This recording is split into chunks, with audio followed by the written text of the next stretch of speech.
In my last video, I laid bare all of my biggest blunders. I showed you the leaky tanks, the scorched earth, and the absolute chaos from a chicken invasion. Honestly, it's a wonder the Permaculture Council hasn't revoked my wizarding stuff and sent me back to the factory. But the truth is, a garden is forged in the fires of trial and error.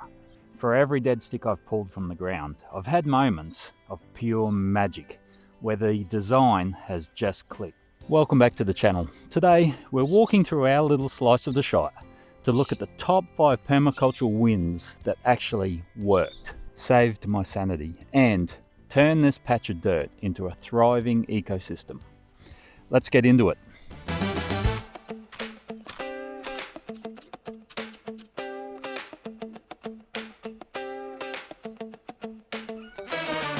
Step into the garden, let the rhythm flow.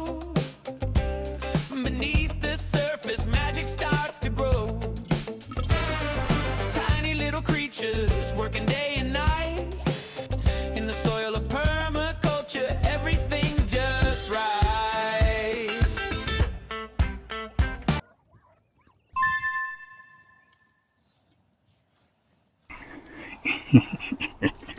My absolute biggest win was realizing I'm not actually growing plants. I'm growing soil. In permaculture, we talk a lot about the soil food web, which is basically an underground civilization of fungi, bacteria, and bugs that feed your plants so you don't have to. In the subtropics, the sun is relentless. By layering a thick layer of compost and wood chip, we created a protective armor that brought this underground city back from the dead. But the real game changer? Dialing in our natural liquid fertilizer. Instead of relying on expensive store-bought fixes, I started brewing my own weed tea and compost extracts. Yes, I look like a wizard brewing a potion, and yes, it smells foul. Basically, like a goblin's armpit on a hot day. By pouring that liquid gold onto your soil, it gives it a massive biological boost. The earthworms moved in, the microbes went to work, and the entire garden transformed. I'm not digging, I'm just managing the brew. Cheers.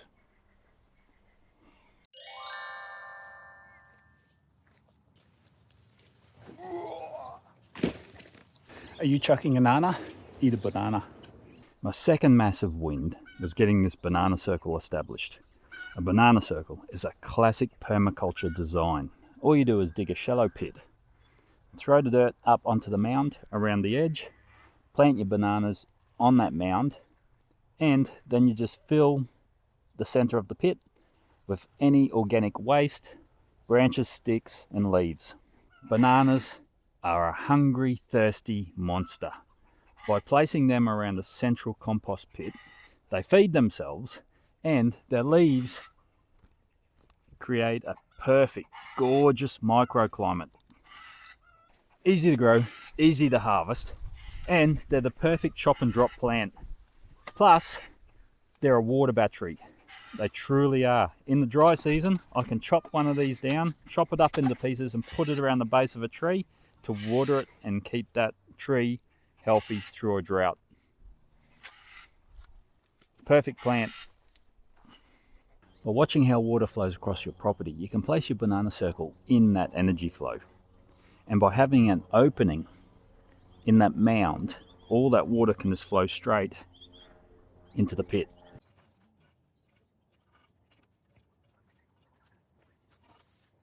But they serve a very specific, strategic purpose for me. Every Saturday morning, without fail, I'm doing park run with my family. And you need a good, clean energy source to keep those legs pumping when you're doing the run. You can use these expensive sports gels, or you can use these homegrown bananas as your ultimate running fuel. I'm basically growing my own sports nutrition right here in my own backyard using all my yard scraps.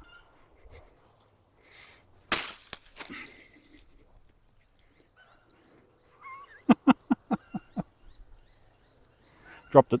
And once you harvest a bunch of bananas, always remove the plant.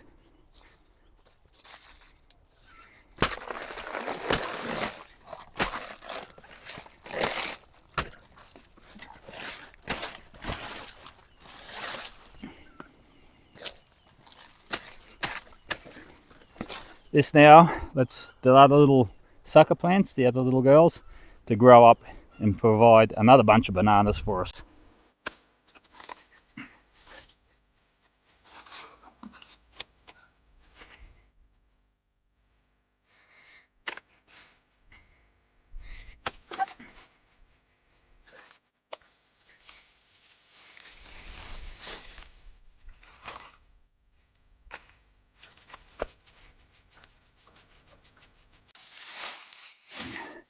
Very versatile and functional plant to have. I need more of them. One thing to look out for though with your bananas is those dreaded geese, chickens and ducks. If you leave these on the ground for too long, they'll be gone. And one of the biggest culprits is Winston the Gold. Walked out to get my bananas this morning so I could freeze them, and this is what I found. All gone. I can only guess one culprit, and their accomplice.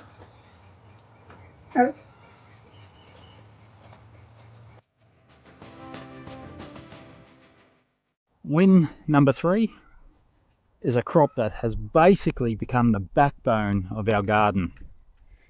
Garlic.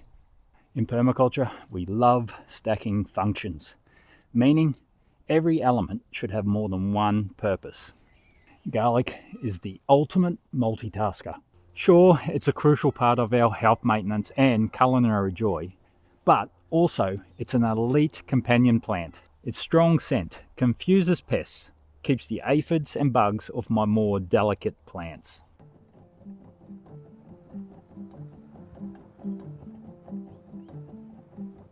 Plus, it keeps vampires away. And honestly, if you eat enough of this, it'll keep your neighbours at a very polite distance. It's incredibly tough and requires very little fuss once it's in the ground. Plus, it provides a massive productive yield. It's one of those crops that makes you feel like you're a wildly successful farmer with minimal effort. And in a couple of months, I'll show you how to harvest, dry, and braid these lovelies. Or shall I say, my wife will.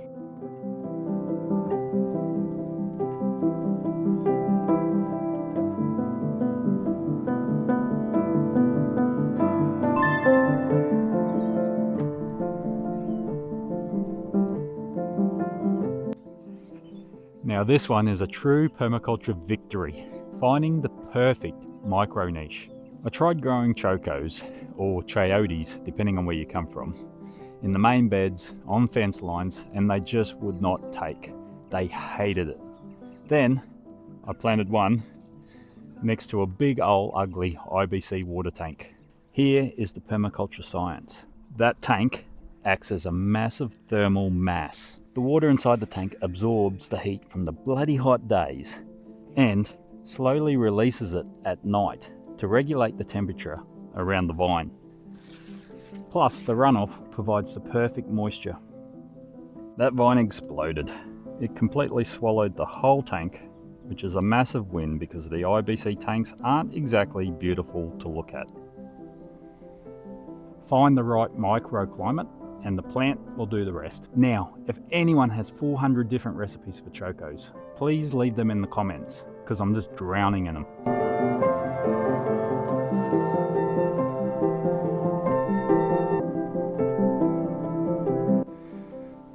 And chocos provide the best nesting grounds for chickens. Hey Chok Chok.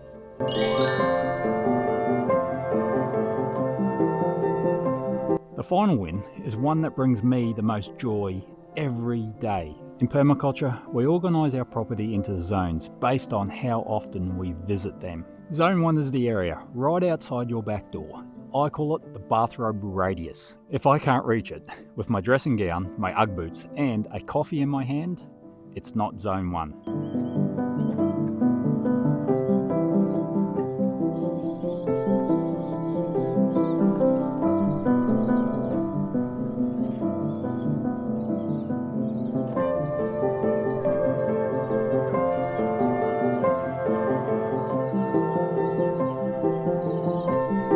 my last video, I talked about the big mistakes of going too big, too fast, and spreading myself too thin. The fix for that was dialing in this kitchen garden. And the biggest win of this entire property is that I can walk out my back door any day of the week and source a meal. I can grab a handful of fresh greens, pick some herbs, collect some eggs within a 2-minute walk.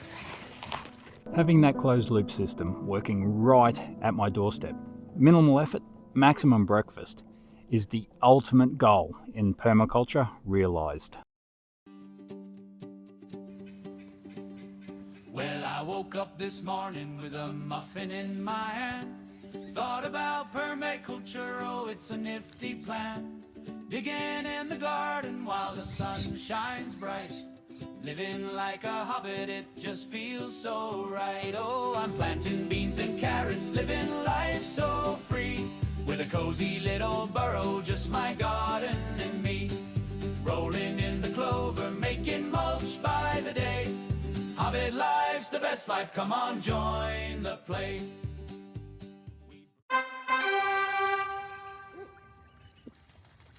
You know what? I know I did say 5 wins, but as I'm walking around out here, I realised I can't leave out the swale system. The swales I put in have been a massive victory. The trees grow so much faster on a swale compared to my normal ground planted trees. Win 7, the return of the wildlife. We've got fairy wrens, double bar finches, and heaps of other bird life has returned. That is telling me I'm doing something right.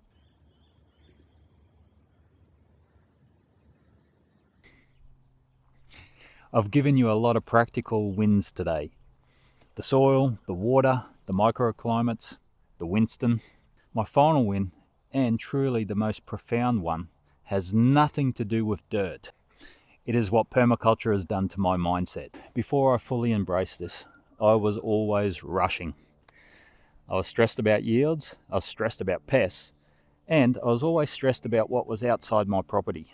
But permaculture is built on 3 core ethics: earth care, people care, and fair share. When you truly start practicing earth care, when you sit down and observe the birds, the insects, and the changing seasons, you're actually forced to slow down. The stress just melts away. You realize you're not fighting nature, you're just participating in it. It brings you a kind of peace that you just can't buy.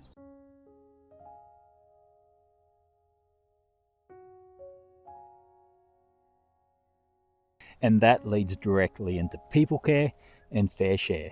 There is no greater joy for a gardener than having a surplus yield. It changes the way how you interact with the people that you love. Now, when Saturday morning rolls around and we gather for parkrun, I'm not just showing up. I'm showing up like a true hobbit, bringing my surplus garlic, pumpkins, and bananas to share with my family, friends, and my parents. This garden doesn't just feed my body, it feeds my community. It gives me reason to connect and to share and to care for my family in a really tangible way. That shift from a stressful consumer mindset to a peaceful, abundant, sharing mindset, that is the ultimate permaculture win. So, if you're out there feeling overwhelmed by the weeds, the weather, take a breath. Look at the life that you're cultivating. Share what you have, even if it's a single tomato. As the sun fades today, I would just like to say thank you for walking through the Shire with me today. Let me know in the comments what permaculture or gardening has done to your mindset. Hit that like button very, very hard, and subscribe if you already haven't.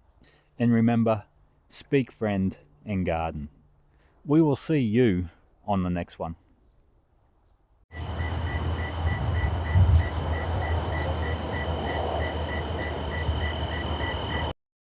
A little permaculture, now that's all we need.